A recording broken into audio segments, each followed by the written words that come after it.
Aposta van a encontrar un ambiente totalmente diferente, un escenario distinto a lo habitual, pero bueno, como siempre lo hacemos en verano, aprovechamos y nos tomamos licencia con Diego Marconetti, que está aquí a mi lado, que ya lo vamos a presentar, y traemos charlas totalmente atípicas a lo que venimos haciendo en el programa durante el año. ¿Cómo anda, Marconetti? Buenos días. Buenas tardes, buenas noches. Buenas noches en este caso.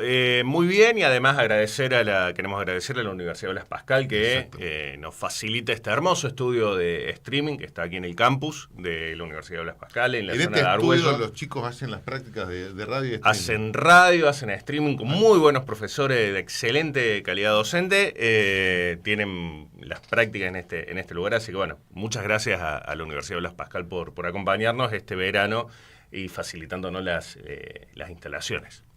Bueno, y hoy tenemos un invitado de la universidad. Exactamente. Así que lo aprovechamos. Yo cuando nos dan las manos, nosotros tomamos todo, claro. el brazo, el codo, aprovechamos lo más que podemos y le hemos invitado a Marcelo Barrios, profesor de la facultad, además una persona que está encargada de prensa de los ministerios desde que yo estaba en la facultad. De que él estaba en la facultad ya, creo que antes de la facultad ya estaba en el gobierno, un profesional de primera. ¿Cómo anda, Marcelo? Gracias por estar. No, muchas gracias a ustedes por la invitación. Además, director de la diplomatura en comunicación del gobierno que damos acá en la universidad, y también docente de esta diplomatura que, bueno, lleva un par de añitos ya, una segunda cohorte.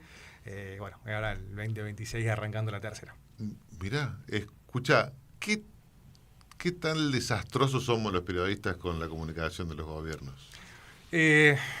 ¿Desastroso en qué sentido? No sé, porque por ahí veo que hay como una facilidad de mandar gacetillas, comunicados, y sí, últimamente con la necesidad de tener una actualización en la web, se hace casi copy-paste, sí, lo que termina pasando y se publica, pero también lo noto en la parte de ustedes que están contentos, es como el trabajo está hecho, ya está publicado, lo que queríamos nosotros. La comunicación gubernamental es muy compleja, ¿no? Porque una parte es los medios, sí, muy parte importante. Como decías vos, el siglo pasado, que es cuando empecé a hacer comunicación, y sin literal, año 99, claramente éramos los periodistas devenidos a trabajar en espacios de gobierno y hacíamos prensa, ¿no? Gacetillas de prensa, la vinculación con los medios, la escucha de lo que decían los medios, y se cerraba ahí. Bueno, con el devenir del tiempo, los cambios en la comunicación, la complejidad de la sociedad, también siguió complejizando, por supuesto, la política y la relación de la comunicación. Entonces, hoy es una parte importante, no la central. En algunos casos sí, en otros casos pasamos ahí a tomarlo de manera más relativa, pero la relación, digamos, desde los gobiernos hacia los medios de comunicación, que antes eran los únicos amplificadores de los temas que teníamos para comunicar, bueno, y hoy está desdibujado. Entonces, nosotros a veces tomamos, digamos, como dentro de los diversos herramientas que tenemos para hacer la comunicación en los medios, como uno más, y que aplicamos de acuerdo al caso. Hasta 2008, 2009, 2010, el ecosistema de medios seguía siendo el tradicional, más allá de sus plataformas digitales. Marco esa fecha porque es cuando irrumpe Facebook. Irrumpe Twitter, ahora X, y empieza esta modificación en el esquema comunicativo, sobre todo no del parte de no solo el periodismo, sino desde cómo la gente se informa, de las audiencias. Y empiezan también los políticos a entender esa dinámica de las plataformas. Los gobiernos creo que llegaron después. Sí. Pero a ver, de ese escenario en el cual la difusión dependía casi el 100% de los medios de comunicación, hoy ese porcentaje, ¿cómo está respecto a las redes? Digamos, hoy ¿cómo se divide esa mirada desde ustedes, ¿no? Que son los que tienen que difundir? Sí, de esto va, de nuevo, no hay una capacidad de decirlo tan taxativa, es muy relativa. Digo, hace un par de años atrás, prepandemia, cuando hablaba con un colega que manejaba el tema de comunicación agrícola del campo, temas del campo, del Ministerio de Agricultura en ese momento, era residual lo que se hacía con redes. Claro. Era comunicación tradicional, radio, televisión, medios gráficos, donde suplemento del campo era el canal donde entraba.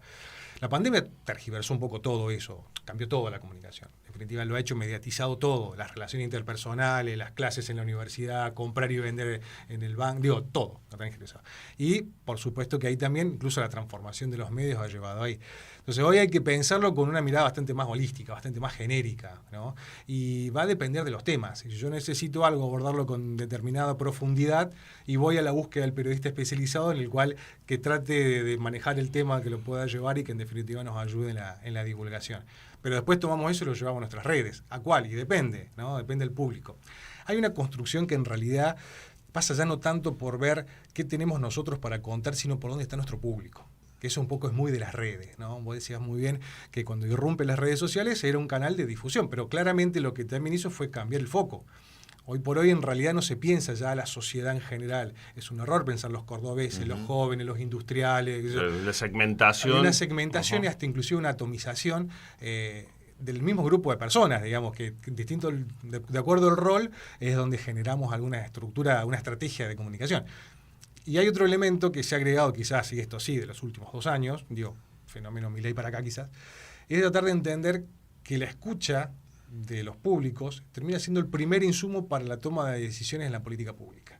Antes era muy el funcionario, el grupo del gabinete que decidía hay que ir por allá, hay que ir por allá, y en definitiva, respondiendo a la plataforma, respondiendo a algunas cuestiones políticas, se avanzaba. En los últimos tiempos, el humor social es un insumo que forma parte, o debería formar parte, o en algunos casos forma, de la toma de decisiones para llevar adelante alguna política pública, que al final de nuevo aparece la comunicación para implementarla, ¿no? Pero el rastreo inicial es necesariamente ¿Y eso con quién lo discutís vos? Vos como encargado de la comunicación, ¿tenés un equipo? ¿Lo discutís directamente con el funcionario? Mira, en las estructuras medianas, yo estoy en un área chica dentro de todo, ¿no? Un área gubernamental ahora medianamente chica dentro del gobierno de la provincia de Córdoba, pero bueno, cuando hago asesorías o consultorías y demás, o en otros ámbitos, en realidad tenés como 2 dimensiones, la dimensión más estratégica y la dimensión más instrumental. Claro. En la toma de decisiones estratégicas, y ahí esta forma parte del núcleo duro, digamos, en el cual el que toma las decisiones políticas, el que toma las decisiones administrativas, si hay recursos o no, el que toma las decisiones legales, si se está tomado derecho, si se saca una ordenanza, se va a una ley o lo que se haga, y después la parte comunicacional, donde analizamos el contexto. ¿Estamos en condiciones para salir a esto? ¿Qué está pasando a nivel de distinta escala, provincial, nacional? Pensar el año que viene en la época del Mundial no va a ser un buen momento para hacer ninguna política de alto impacto. Claro. Cuestiones como estas, muy genéricas que te puedo llegar a decir, es suponer que, en esa toma de decisiones estás. Y después, al momento de ejecutarlo, de nuevo, ahí vas con tu equipo y se diseña internamente cuáles son las mejores herramientas. Escúchame, ¿y el periodista sigue siendo una pieza fundamental en el esquema de comunicación, el periodista especializado? Y déjame ir antes, una pregunta antes. Sí, a ver, ¿sigue habiendo la lógica del periodista especializado? Eso no se está perdiendo, sobre todo en la generación más nueva, que es más difícil encontrar especialización en los temas por la propia dinámica que está ofreciendo también el mundo laboral periodístico? Mira, yo creo que en realidad existen los intereses y que van bastante más enfocados. Yo creo que el generalista los periodistas generalistas están, los multitasking, ¿no? Que aparte no solamente de manejar varios temas, tienen que manejar muchas herramientas, pero siempre te vas a encontrar con aquel que tiene un nivel de especificidad en algún tema. Quizás no forma parte de los grandes medios. Y ahí está, creo que la diferencia. Quizás los grandes medios terminan siendo generalistas, pero te vas a encontrar con un enorme universo de medios en el cual estos toman tema de política internacional, estos toman de economía internacional, estos toman tema de política local, aquellos toman temas sociales. Hay una atomización también de universo de medios donde a veces nos interesa llegar ahí porque ahí está el público. Y porque esa persona logra interpretar mejor quizás cuáles son los mensajes. Si nos toca un cronista de calle, digamos, que tiene que ir a llevar un tema, le tenemos que empezar a explicar por dónde viene todo para llegar al evento que estamos en. Pero se peca con el funcionario de la masividad, porque por ahí el funcionario dice, claro, está bien, estuve con Juan sabía un montón, realmente fue el que mejor me preguntó, pero sinceramente después vino Diego y entonces mi mamá, mi tía, la vecina me reconoció por la nota de Diego, por más que quizás Juan me llegó al público que yo quería llegar con eso. ¿Cómo lidiar? La comunicación gubernamental tiene dentro su principal escollo es lidiar con el ego de los funcionarios. Digamos, más allá de las gestiones del ego, ¿no? Y es una cuestión que es cotidiana y permanente. Y en esto está un poco el rol del profesional de lograr hacerle entender la validez de una cosa y de la otra, ¿no? buscan la masividad, sí, pero también buscan la especificidad. Y hay un trabajo previo de por ahí, voy a decir, Diego, que por ahí no conoce, bueno, trabajo nuestro de informarle, darle los elementos, orientar más o menos por dónde viene el tema, y en algunos casos en las relaciones, que por ahí, como decías vos, tengo bastante tiempo trabajando, nos vinculamos de alguna manera con algunos colegas que ya saben, che, por dónde más o menos debería ir esta charla, ¿no? Y por supuesto que importa. Pero es un riesgo, porque así como en ese nivel de masividad te ve mucha gente, hoy por hoy, claramente, la situación de los políticos, de la política en general, y está muy generando, cuando no, desinterés o apatía por parte de la sociedad, bronca y rechazo. Sí. Entonces, encontrarte en un espacio donde hay visibilidad masiva y donde dijiste alguna frase desafortunada y vas a tener un nivel de reacción en contra que es mucho más complejo que cuando estás en el micro público que sabe de lo que estás hablando, por ahí te lo pondrá mejor. Digamos, ahí es un doble riesgo, ¿no? Pero ahí aparte, digamos, tener en realidad un riesgo aún mayor, que es el del recorte, porque vos por ahí podés entender que no estás en una difusión masiva, que estás en un espacio chico, en un streaming, y el poder del recorte hace que se viralice un error, que se viralice una frase desafortunada y explota. Totalmente. Con lo cual también entra un elemento nuevo ahí que antes no lo tenías, porque, a ver, ¿cuántos virales hay previos al 2010? 20, sí. No, 2015. No, nada.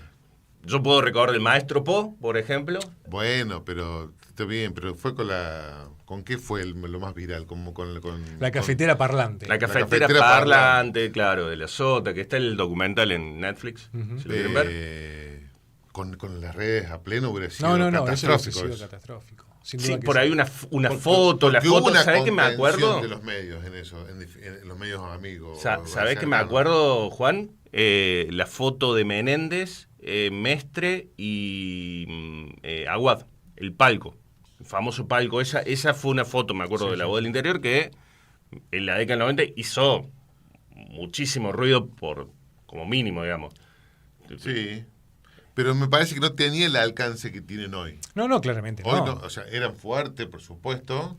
Ha quedado en la historia. A ver, lo que pasaba también era la reacción social y los alcances que tenían los distintos medios. Claro, la posibilidad de vos como audiencia de expresar algo sobre eso, que eso no existe. Eso es lo que, a ver, existía la llamada a la radio, que era el único medio que te daba ese feedback. Nada más. Yo me acuerdo que cuando uno entraba a la facultad que tenía la aspiración de trabajar en un gran medio, llegar y decir, vamos a ir con la verdad, con todas las noticias. Después, con el tiempo, no sé si vos lo vivís a eso, la función que cumplís vos ahí cercano a los funcionarios, muchas veces son la de completar las páginas, las webs, los tiempos de radio, los tiempos de televisión, los contenidos de los influencers de cada. ¿Sentís como que lográs hacer la función con la que te formaste? No, sin duda. En realidad un periodista tiene sus roles dentro de esto. En un momento disertaba en La Rioja hace un par de años con esta idea de generar periodismo gubernamental, que casi es un contrasentido en sí mismo, de aquel Natalio Botana que decía que el periodismo tiene que ser el tábano que zumba en el oído del poder. Digamos, pensar hacer periodismo dentro de los gobiernos como que parecía un contrasentido. Sin embargo, con esto que hablabas vos de un poco los espacios que hay que llenar en los medios y demás, generar contenido periodístico donde el hecho informativo sea un hecho gubernamental, y es una posibilidad. ¿Por qué? Porque entramos a competir por esto que estamos compitiendo todos, las grandes marcas, las medianas marcas, el entretenimiento, el deporte, la política, la comunicación, todo, que es la atención, ¿no? Entonces, en la era de la economía de la atención, cuando uno agarra el teléfono, lo abre y en esos primeros segundos, lo primero que aparezca, vos tenés que estar ahí y no solamente llamar la atención, sino mantener la atención. Google en los últimos meses le ha dado un manón increíble porque ahora las fuentes oficiales ya las considera como fuente legítima. Exactamente. Entonces te aparecen los sitios del gobierno, los sitios de la municipalidad, los sitios de organismos públicos entre las páginas de los medios, o a veces arriba de las páginas de los medios. Sí. Y de ahí hay una construcción periodística que hay que hacerla, una interpretación desde lo narrativo, ¿no? Desde lo... ¿Y cómo tomas eso? Porque podría ser hasta más segmentado, hasta más, ¿cómo le dicen? Sobrado que nosotros, digamos. A ver, con la única diferencia es que nosotros está claro quién nos De que paga. claro, ¿qué bando está? Claro, Vos cuando te vas a leer esto ya sabés qué Claro. van a decir. Digo, si vamos a hablar de la rebaja de impuestos del gobierno de la provincia, va a la página del gobierno de la provincia, lo que vas a encontrar, tenés que encontrar información pura y dura, ¿no? Lo que le está faltando por ahí a las estructuras gubernamentales, a nivel nacional, podemos dejarla para hablar otro momento, pero por ahí hablando más en lo local, es esta capacidad de poder generar espacios de análisis para que logren entenderse mejor, ¿no? Porque hoy por ahí lo que se hace es información, dato, Sí. ¿no? Pura y dura. Más allá de la casetilla de prensa, el cronograma de pago, bla, bla, bla, todas esas cuestiones están. Hay informaciones que se generan, que vamos, por lo menos a la búsqueda del contenido periodístico, del hecho informativo, para que eso sea hasta un título baitero, digamos. Tratamos de generar ese tipo de lógica. Sí. Fotos, videos, de calidad, que se asemeje y que compita, digamos, salvando la distancia, con los propios medios. ¿Por qué? Porque cuando entramos en el universo mediático y uno pone un tema, y si sale algo medianamente mal redactado o algo que tiene más contenido, y quizás terminen siendo nosotros. En el gobierno de Córdoba generamos hace unos años, hace bastantes años ya, una estrategia de comunicación que estaba muy vinculada a esto, que era como generar una suerte de agencia de noticias del propio gobierno, pero con alcance territorial en toda la provincia. Y ahí fuimos a la búsqueda de los principales líderes de opinión de los pueblos y ciudades, medianos, chicos y grandes de toda Córdoba, y generamos contenido periodístico con formato radial, locutores, redacción, y le hacemos llegar esas cápsulas. Y claramente, si por ahí estás alejado de la grande ciudad, y más no tenés acceso a primera mano al funcionario, a que te dé las explicaciones, los anticipos, y ese tipo de insumo formaba parte de las estructuras de los programas radiales y entraba como un contenido creado propio, ¿no? Y era 100% periodístico. Es una estrategia que utilizábamos nosotros para valernos de los medios periodísticos para hacer llegar nuestro mensaje. Queda después en el periodismo de medios, sopesarlo, llevar a la otra. Nosotros cumplimos con llevar este insumo hasta acá. Y de alguna manera la estrategia del gobierno es llevar en ese punto la comunicación. Las empresas tendrán otras. Los clubes de fútbol tendrán otros, ¿no? Te pasa en el gobierno, suele pasar en este tipo de organizaciones, dos cosas. Primero, que venga un ministro y te diga, tengo un planazo, esto hay que comunicarlo y vos del otro lado tener que decirle, eso no le va a importar a nadie, y esto lo pego con el tema de los egos. ¿Cómo se maneja eso? ¿Cómo le decías a un ministro, a un gobernador, che, no, esta idea que tenés no es buena, te puede salir por el tiro por la culata? Y después de responderme, tengo una segunda pegada. No, y un poco lo que contaba recién con Juan, digamos, en una mesa de definiciones, una idea puede estar muy buena, pero en definitiva no se ajusta a derecho. O una medida puede estar muy buena, pero no hay recursos para llevarlo adelante. Digo, o sea, una medida puede estar muy buena, pero comunicacionalmente no sirve. Si tenemos la suerte de formar mesas chicas en las cuales se toman esas decisiones y integrar los gabinetes en el cual la última pregunta es sí, ok, o no, no se hace, es el ideal. Pero bueno, depende un poco del funcionario y su capacidad de casting, ¿no? de armado y de reconocer los roles profesionales. Por eso es que un poco la apuesta que se hace acá de la universidad, de la profesionalización de la comunicación de gobierno, por eso una propuesta que lleva a esto, ¿no? a tener elementos de análisis, no necesariamente profesionales solamente, pero también mucho de carga teórica, analítica, en la vinculación de la ciencia política, de la sociología, de otros elementos, de otras variantes, digamos, teóricas, que te ayudan a tomar mejores decisiones estratégicas. Y después, por supuesto, los conocimientos instrumentales para poder ejecutarlo. Ahora va la segunda parte. ¿Existe la recomendación del silencio Sí, ante un hecho? Sí, claro. Sí, es una opción. Es una opción. No es no se indica, digamos, no es recomendable siempre, desde ya. No es recomendable siempre. Sí, en algunas circunstancias, porque a veces es mejor que los hechos terminen de decantar como para hacer, porque en la crisis, porque es otro elemento, ¿no? Los gobiernos somos crisis propensos, estamos permanentemente al borde de que suceda una crisis. Y salir a responder de manera espasmódica siempre y en todo lugar, y te pone muy en el front, y eso por ahí te puede terminar jugando en contra. La cuestión analítica, la cuestión entender el escenario, para después ver qué tipo de respuestas da, es lo recomendable. ¿Sí? Entonces, en algún caso puede ser que el silencio temporal, permanente, sea el indicado. ¿Por qué? Porque por ahí hay veces que no es necesario que termine saliendo a responder el 1, tienen que salir a responder el 2 o el 3, porque terminan siendo dentro de la política un fusible. Y si sale el 1 y el fusible se quema, es un problema. En cambio, un 3 por ahí es más fácil reemplazarlo, ¿no? ¿Qué tanto es el temor a los periodistas? Aquellos que no están suficientemente preparados, sí, es importante. Los funcionarios y los periodistas. Los funcionarios que no están suficientemente preparados, sí. Hoy por hoy existe todo un entrenamiento, digamos, un coacheo que se hace para poder afrontar la cuestión de los medios. Desde narrativa, de discursos después. Hay una estructura también que le ayuda a entender el contexto. ¿Hay funcionarios que van a clases para que le enseñen a hablar en Yo no creo que exista ningún profesional líder de algún ámbito de poder que no lo haya hecho.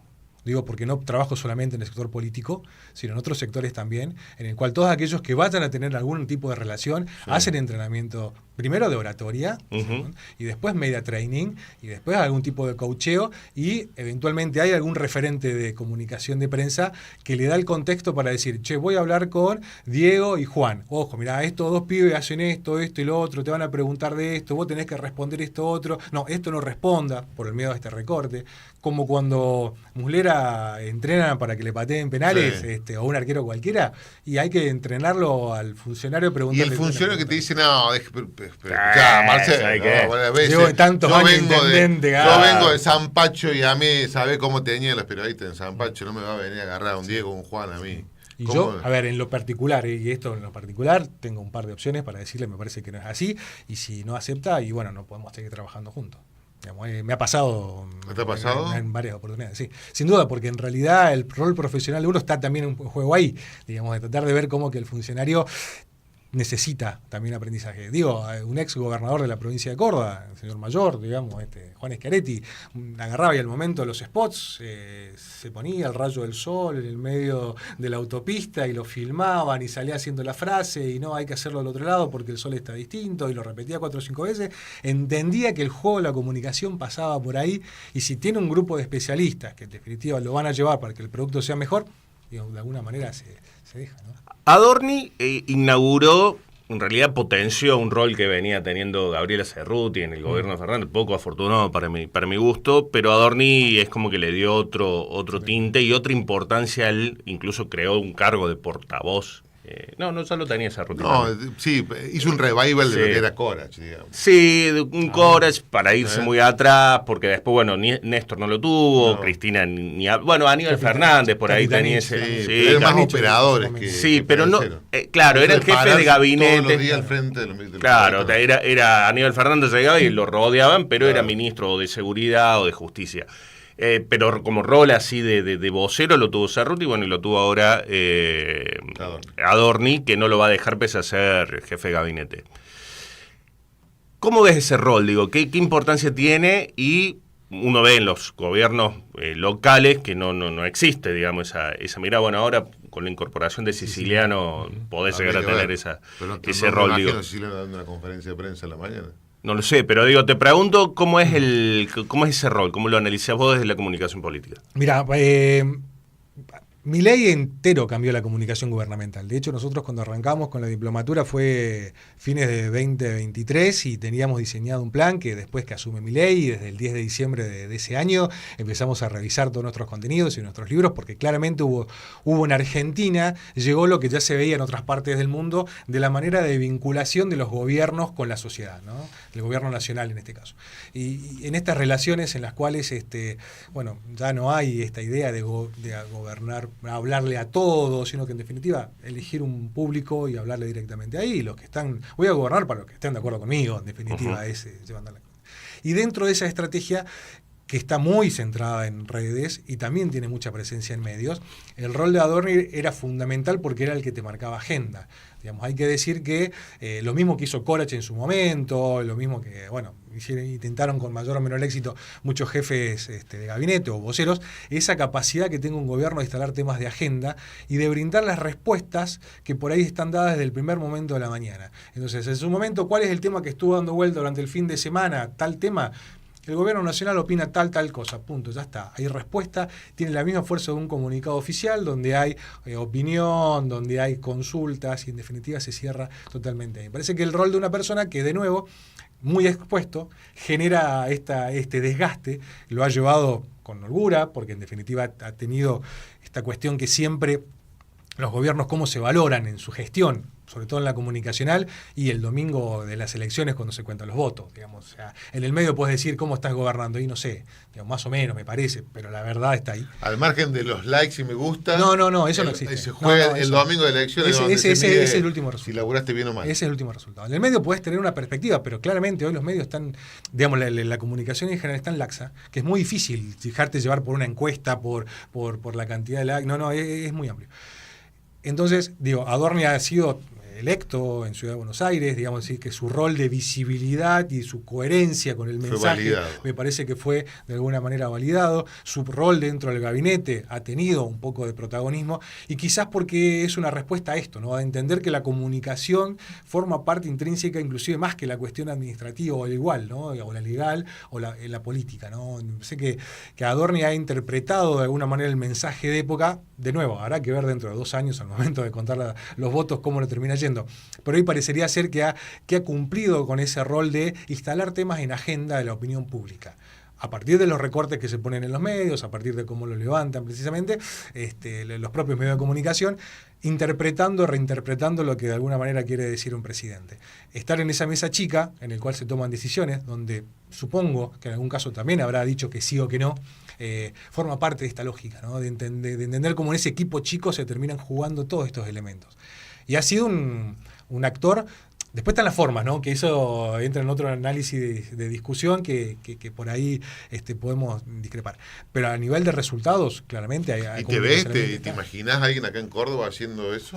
Se me ocurre que por la construcción política que hay en Córdoba, esto que hablaban recién de un funcionario con mucho peso y que quiera tener proyección, esté ocupando un rol de vocero, me parece que es lo más cercano que podemos llegar a tener.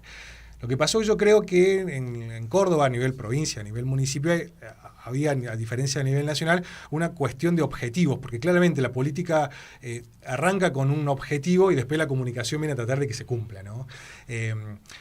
A nivel nacional estaba claro una transformación económica, estructural, y que iba acompañada con cuestiones políticas y sociales que venían por consenso, por convicciones, por cohesión, por lo que sea, pero que claramente había un cambio económico, lo que se buscaba. En la provincia de Córdoba, y por ahí lo que se veía al inicio de hace 2 años, era tratar de construir un espacio político nacional. Hay que ver si con el protagonismo de Yarlora o quién, ya se vería. Entonces la idea era mostrar resultados, ¿no? La comunicación estaba centrada en mirar el gol que hice todo el tiempo. Che, pero te están haciendo, bueno, no importa, yo estoy haciendo goles y muestro el gol. Y en la ciudad de Córdoba, con esta incertidumbre de cómo era la continuidad, porque no había un heredero natural en la continuidad, porque se vencía la gestión de Pacerini en los 4 años, y no hay un viceintendente, un jefe de gobierno que tenga, un secretario de gobierno, que tenga un perfil, como que arrancó bastante desdibujado y, bueno, ir un poco tapando bache, ¿no? Y, bueno, quizás después del 26 de octubre, con las elecciones pasadas, y hubo un recalibramiento, ¿no? Y ahí empezaron como a encontrar quizás algún norte un poco más preciso, que quizás encauce la comunicación con otros sentidos. A todo nivel, ¿no? Nacional, provincial y municipal. Pero hasta ahora fueron como un año primero, sobre todo el primero, que fue de mucho ensayo, fue mucho ver qué pasaba y tratar de entender el escenario y entender los contextos. Un segundo, ya con un año electoral encima, también fue un poco jugar mucho con eso. Habrá que ver cómo que viene, ¿no? ¿Y qué crees que va a venir? Justamente en la provincia en este 2026, que es un año, va a ser en la provincia va a ser el año, y en la ciudad el año electoral, si se mantiene mayo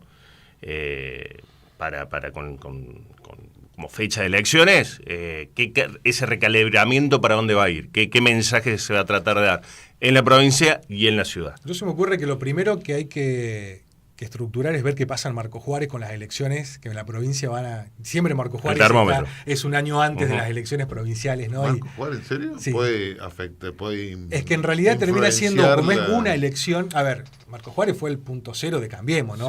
Sí. El triunfo, se pone como que el triunfo de Marco Juárez después terminó siendo el resultado de Macri presidente, ¿no? Sí influye.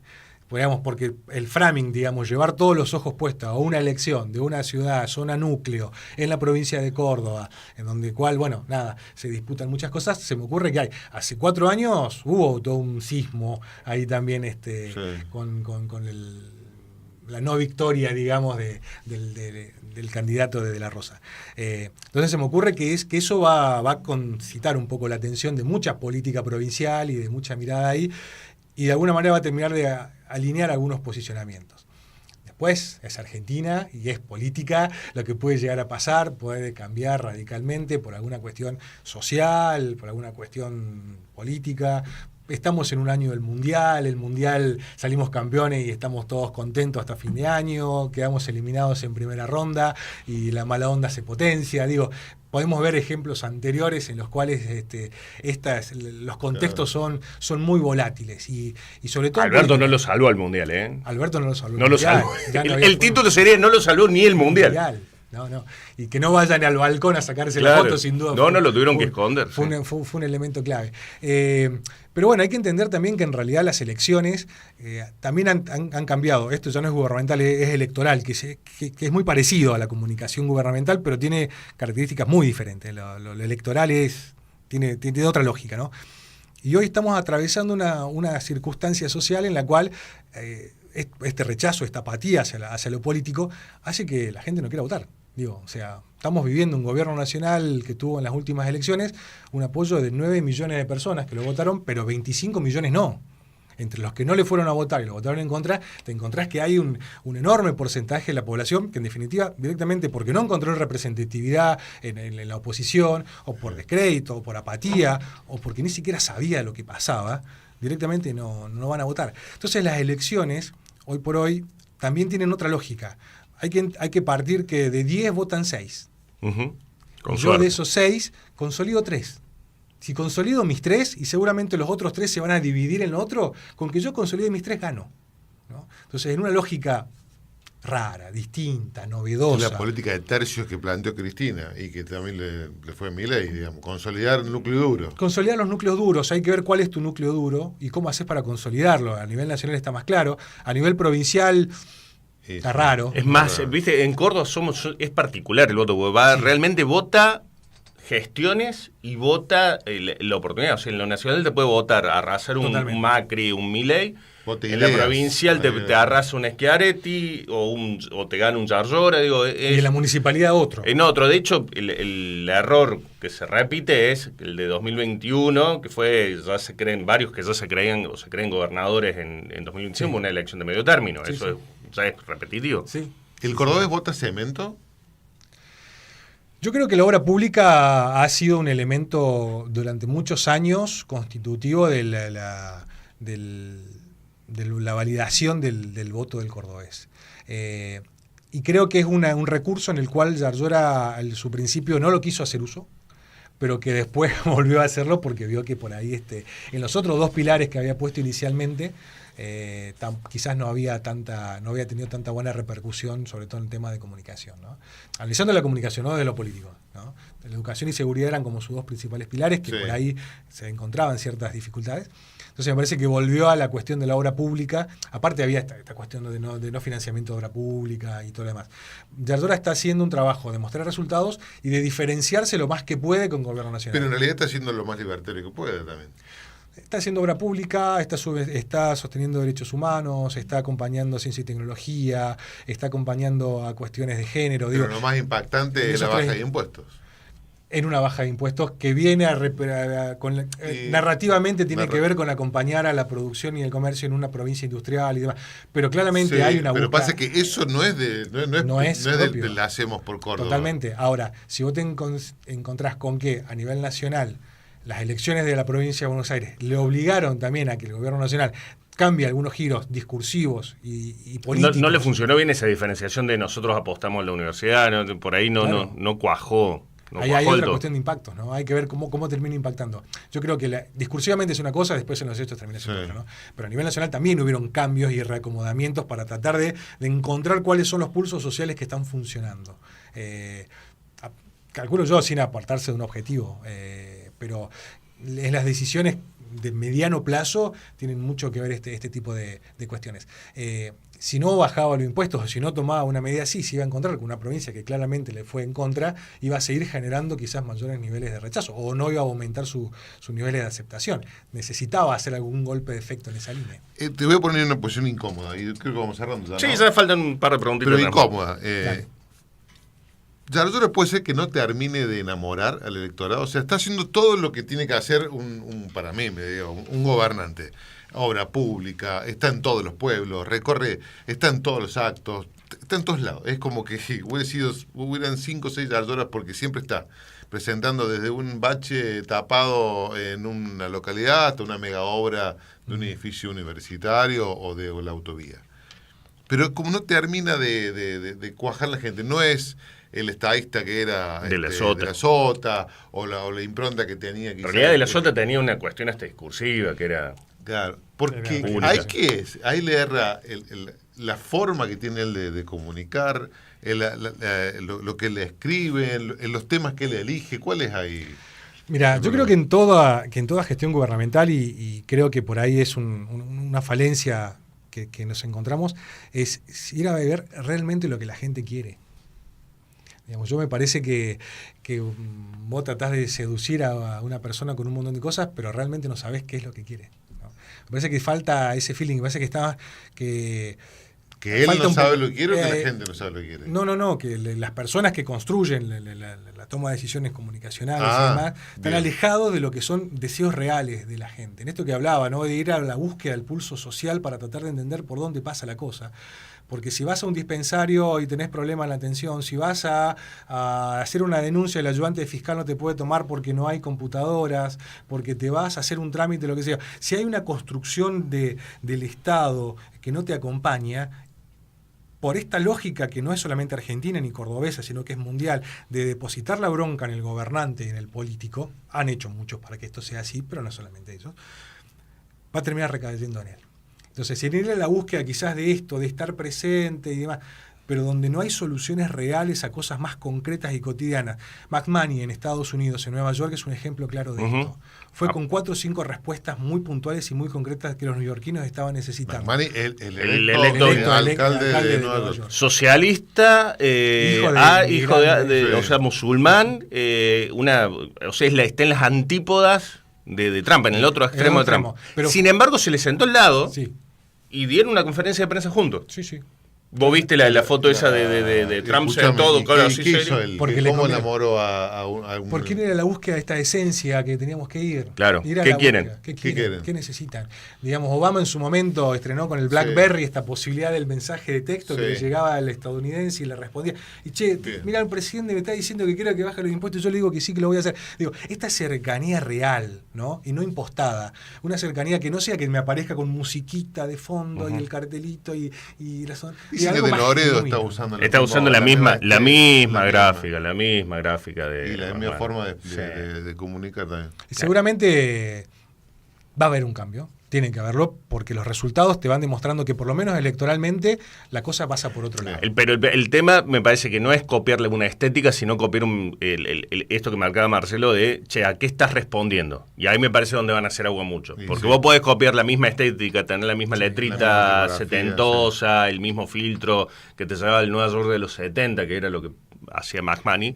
Y los colores de Los Ángeles Lakers. Claro, ¿viste? Sí, una cosa, ¿viste? Que usaba un color medio cálido. De los Knicks, en todo caso. De los Knicks. Pero digo, más allá de eso, si vos lo importante que cuajó, primero fue la construcción de McManus, que fue bien de base, fue barrio por barrio, distrito por distrito, recogiendo la esencia del neoyorquino verdadero, el que vive en el Bronx, el que vive en Queens, el que vive, digamos, pues Manhattan es un mundo aparte, incluso Staten Island, que es como los campesinos de Nueva York, y otra cosa es quedarse solamente con la estética. Te cierro la mía y es apelando, si querés no des nombre, pero digo, ¿cuál fue la peor bomba que te tocó desactivar o que no la hayas podido desactivar y explotó y cuáles fueron esas consecuencias? Así que sin dar nombres, desde tu punto. Hubieron varias. Si querés dar nombre, querés. No, hubieron varias. La verdad que después de 26 años en el gobierno de la provincia, estando por muchos ministerios e inclusive en casa de gobierno también, hemos pasado por varias, por la sorpresa y por lo repentino y por la poco tiempo para reaccionar, 7 de la tarde, cuando me llaman de un diario que el funcionario con el cual estaba trabajando había una denuncia que estaba chequeada por todos lados y que en definitiva iba a ser publicada el otro día. El colega tuvo la gentileza de comentármelo para buscar precisamente alguna respuesta. 7 de la tarde, en un día donde ya estaba todo cerrado y donde había un evento grande al otro día. Entonces estuvimos trabajando para la presentación de ese evento donde ese funcionario tenía que estar, ¿no? O sea, era la tormenta perfecta, ¿no? Y en realidad, una de los aprendizajes que sirvió ahí, que en definitiva después sirve para la crisis, es que a las crisis primero hay que afrontarlas y hay que tratar de salir bien. Digamos, hay que cerrarla y salir bien.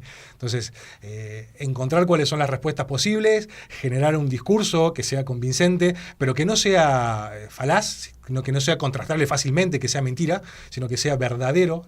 Y dentro de esa veracidad, lo más contundente posible, crear el discurso, entrenar para decirlo y afrontar las consecuencias con el control de daño que pueda llegar a pasar después. En este caso fue relativo, digamos, no terminó siendo crisis estructural, no se tuvo que ir, funcionar, nada, sino que se afrontó la crisis, entendimos el contexto y bueno, se eligieron también los mejores canales para ejecutarlo. Pero después, qué sé yo, el motín en el motín en la cárcel la penitenciaria. de la penitenciaría fue una situación compleja también. Bueno, el diciembre de hace unos años atrás también, con el motín policial. O sea, hubieron varias situaciones donde la provincia... El motín el de 2014 creo que fue inclusive ya hablando también del impacto de redes. La foto de la Sota en Panamá. Sí, fue catalizador, sin duda. Fue como un golpe importante. Cambió, ¿no? el timón de la comunicación del gobierno de la provincia a partir de ese hecho. Hoy Alejandra Monteoliva, que era la secretaria de Seguridad, es la hoy ministra de Seguridad de la Nación. Tenemos que ir. Sí, lo despedimos, hacemos la pausa y cerramos el programa. Lo despedimos a Marcelo. Muchísimas gracias, Marcelo. Gracias por el tiempo. Muchas gracias a ustedes. Cuando quieran, invitado a charlar. Me encanta poder conversar con periodistas sobre estas realidades que la verdad que ayuda mucho también a lograr entender por qué pasa lo que pasa, ¿no? Y no solamente contar la actualidad. Muchísimas gracias. Marcelo Barrios, director de la diplomatura en Comunicación Gubernamental aquí de la Universidad Blas Pascal, que como ya le dijimos nos está recibiendo en estos programas especiales de verano. Vamos a la pausa y ya seguimos con más.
El Boleto Educativo Cordobés es un programa que hemos fortalecido en 2024, llevando a 297.000 el número de alumnos y docentes de todos los niveles que lo utilizan.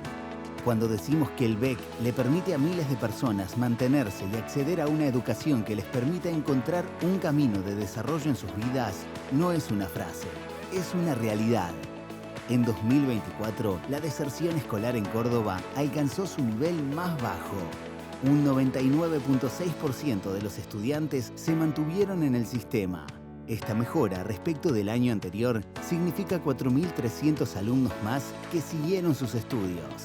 Esto es más igualdad, más oportunidades y menos niños y jóvenes que quedan librados a su suerte en las calles cordobesas. Además, en promedio, a los docentes que lo utilizan les permite mejorar sus ingresos en un 5%. No son números, no es un Excel de ajuste. Son personas, son cordobeses a los que no podemos ni vamos a abandonar. La educación es el pilar del desarrollo y el futuro de Córdoba. Por eso, Córdoba es Córdoba. Con el apoyo de todos, seguimos haciendo. Gobierno de Córdoba. Gestión Martín Yarlora. La Guardia Urbana Municipal ya cuenta con armas menos letales para prevenir delitos y conflictos en la ciudad de Córdoba. Tomamos la decisión con el gobernador Martín Yarlora de llevar adelante el abordaje de la seguridad ciudadana desde los gobiernos locales. El trabajo integrado, articulado, para nosotros es una bandera que queremos llevar siempre bien arriba porque entendemos que el único objetivo que tenemos es trabajar para la gente. Estas armas se utilizarán para reducir o disuadir a agresores en diversas situaciones, llevando más seguridad a los vecinos y vecinas de la ciudad. Córdoba Capital. Juntos, hacemos más.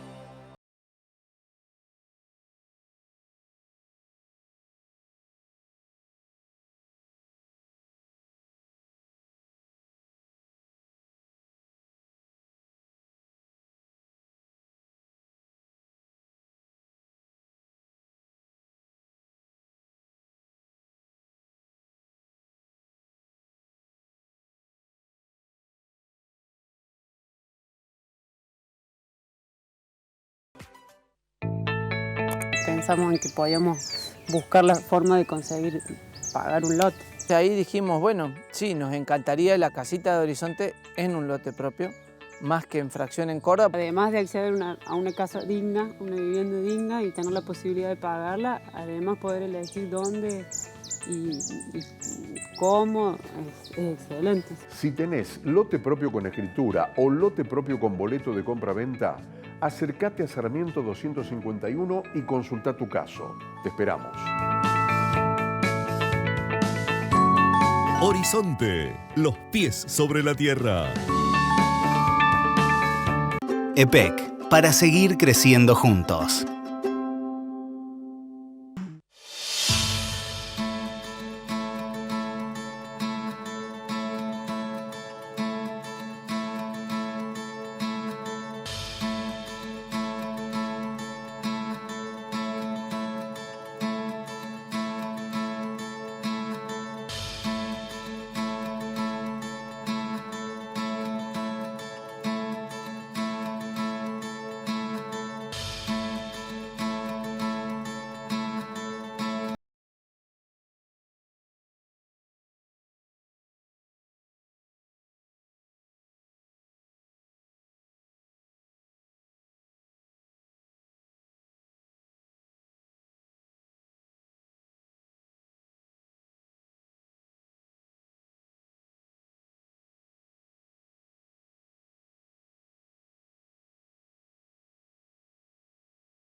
El Boleto Educativo Cordobés es un programa que hemos fortalecido en 2024, llevando a 297.000 el número de alumnos y docentes de todos los niveles que lo utilizan.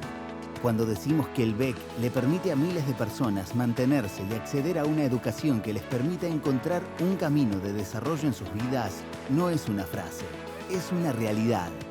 En 2024, la deserción escolar en Córdoba alcanzó su nivel más bajo.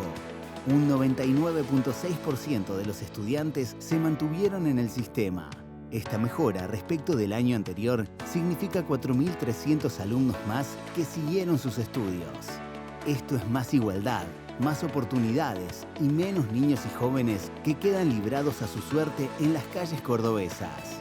Además, en promedio a los docentes que la utilizan les permite mejorar sus ingresos en un 5%. No son números, no es un Excel de ajuste.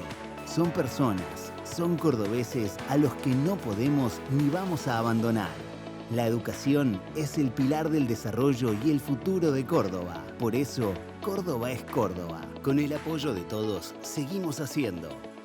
Gobierno de Córdoba. Gestión Martín Yarlora. La Guardia Urbana Municipal ya cuenta con armas menos letales para prevenir delitos y conflictos en la ciudad de Córdoba. Tomamos la decisión con el gobernador Martín Yarlora de llevar adelante el abordaje de la seguridad ciudadana desde los gobiernos locales. El trabajo integrado, articulado, para nosotros es una bandera que queremos llevar siempre bien arriba porque entendemos que el único objetivo que tenemos es trabajar para la gente. Estas armas se utilizarán para reducir o disuadir a agresores en diversas situaciones, llevando más seguridad a los vecinos y vecinas de la ciudad.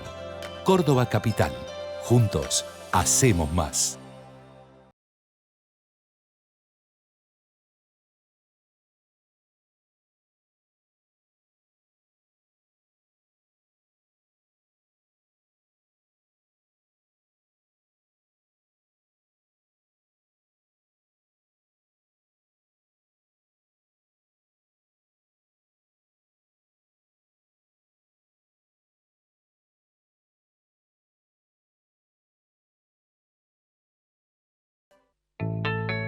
Pensamos en que podíamos buscar la forma de conseguir pagar un lote. Ahí dijimos, bueno, sí, nos encantaría la casita de Horizonte en un lote propio, más que en fracción en Córdoba. Además de acceder a una casa digna, una vivienda digna y tener la posibilidad de pagarla, además poder elegir dónde y cómo es excelente. Si tenés lote propio con escritura o lote propio con boleto de compra-venta, acércate a Sarmiento 251 y consulta tu caso. Te esperamos. Horizonte, los pies sobre la tierra. EPEC, para seguir creciendo juntos.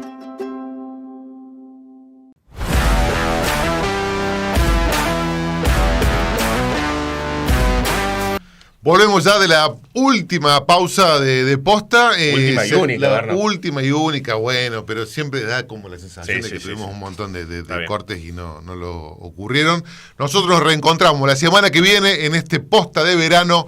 Muchísimas gracias a todos por estar. Espero que hayan disfrutado de esta charla. Gracias.